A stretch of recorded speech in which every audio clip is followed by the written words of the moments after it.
We've gone on patrol with the GSU, and indeed, all their actions were professional and restrained, even exemplary. But our cameras were there. And the tales from the street when our cameras weren't give a very different account. They have on mask. They never need no mask. What I put on mask for? Just because they want a chance to buy that and I want nobody to see their face. If you continue to harass a man, and a man that do not own, you know what happened? That just irritate the young boy mind. We ran outside and got a taser gun out of his vehicle, came back in and started pursuing to shock me up.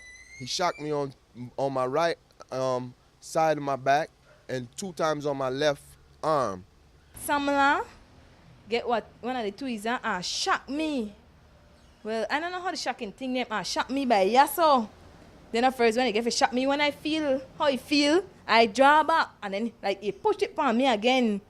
And then like the more than one, and they crowd me. And then when they crowd me, they just shock up me, they shock me all about. When Sambala grab her and start holding her neck and shock and then slam up on the ground, and then she had not carry me nowhere, not going nowhere. Then she start to resist. After they don't start to taser she. When Sambala shocked my cousin, and then she just dropped, like she just knocked out. Before I could even talk to him, he started to tase Zane, and when I try hold for his hand for tell him, tase my son or tell me where to go on, he just tased me by my hand. So up to now, my hand still feel kind of numb.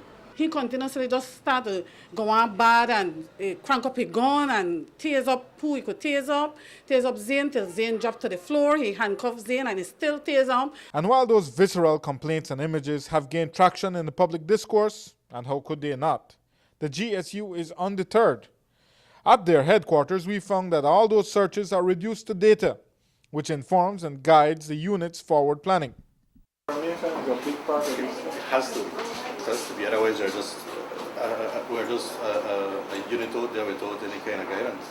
I mean, we're reactive as opposed to being proactive. And precise operations target high crime areas. This is not a patrol unit, this is a suppression unit, right? So that we look at areas that are affected, we look at, based on the analysis that is done by the team, where are the areas that we need to focus, what is the trend showing?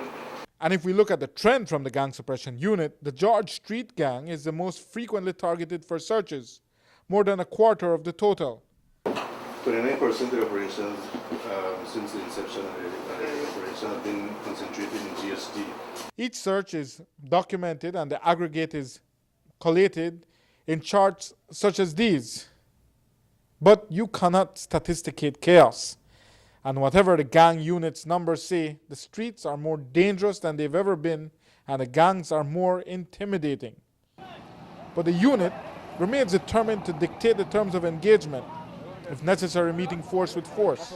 We must understand first that we are dealing with violent criminals. We are not dealing with your day-to-day common thief, that kind of thing. We are dealing with people who are planning crimes, they are planning murders, they are going out there and executing some of these heinous crimes, which is not limited to just murder. It's robberies. They're just about doing all the major crimes in Belize City. Most of the murders in Belize City are attributed to the gangs. And these persons have no regard for their own lives, much less yours or mine. So there has to be a level of training that meets that kind of situation. And that training brings us back to the MT9, the GSU's weapon of choice, which is basically a machine gun version of a 9mm pistol. Up! All right, squeeze. Good. Squeeze. Good. I took a turn in that weapons training and didn't do too bad. And while the feel of the machine gun is powerful, I wondered what kind of message does all this weaponry send? You all are using the MT9, the weapon of choice on the streets. We always hear 15 expended shells, 9mm pistol. Well, you all, being in the same theater of conflict with the gangs, have escalated on them. You all have a 9mm, which is not a pistol, but it's a machine gun. Right. So how would you respond to a criticism that you all are trying to show them that uno think uno bad, I better than you? The MT9 rifle is for close combat areas so that it will not create the kind of damage that if you use an M16 rifle for that matter. So, but certainly the rifle that we use and the firearms that we use are used by people that are professional, that are responsible. There have not been a single incident that we have resorted to the use of that rifle so far. But you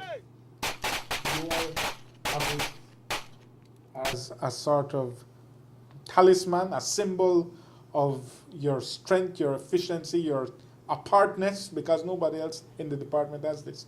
Or do you have it because it is purposeful to have such a weapon? It is purposeful. We know that these gangs have cadre of weapons that are not limited to 38 and 9 millimeters. We know that they have high-powered rifles, much powerful rifle firearm that we have. However, you will appreciate that these are urban environments. There are always children around. There are always innocent people in the midst. In fact, you know that oftentimes organized criminals use the homes of or the properties of innocent persons to conceal their illicit items, whether it be weapons or drugs. Mm-hmm. You accept that there is a civilian risk. Right, and that is the reason why we have continuous training. Having participated for a day in that training, I can say they are highly motivated. And to bond, build teamwork and toughness, they subjected themselves to full exposure to tear gas in a closed room, breathed it in for as long as possible, and in short time, the suffocating smoke sent everyone running for the exit. I was in intense pain, unbearable burning in my eyes and throat, while they were cheerleading. GSU! GSU! GSU!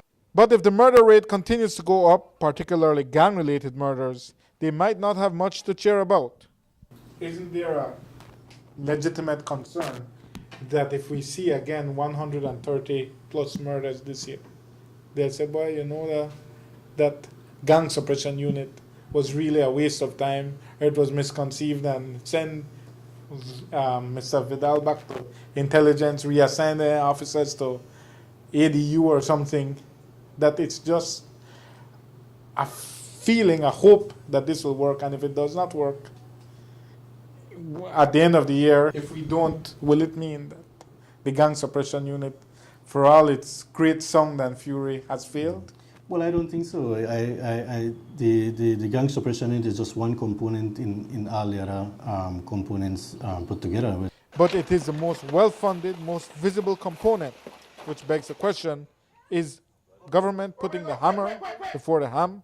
No, specifically in the Gale report, it advocates against the use of paramilitary type operations, saying that it only becomes a contest of force because you become like a rival gang for the, actually GSU is not far from GSG. Right. So how do you respond? Right. Acronym wise. Well, I think that the meet and greet aspect has been on for as long as the gangs have been formed and functioning, and that has not worked. Rather, we have seen over the years an increase in crimes, particularly murder, so that there's not that community policing aspect component has not given the desired results. Of course, critics would retort that it's never been given the desired resources, but this effort has.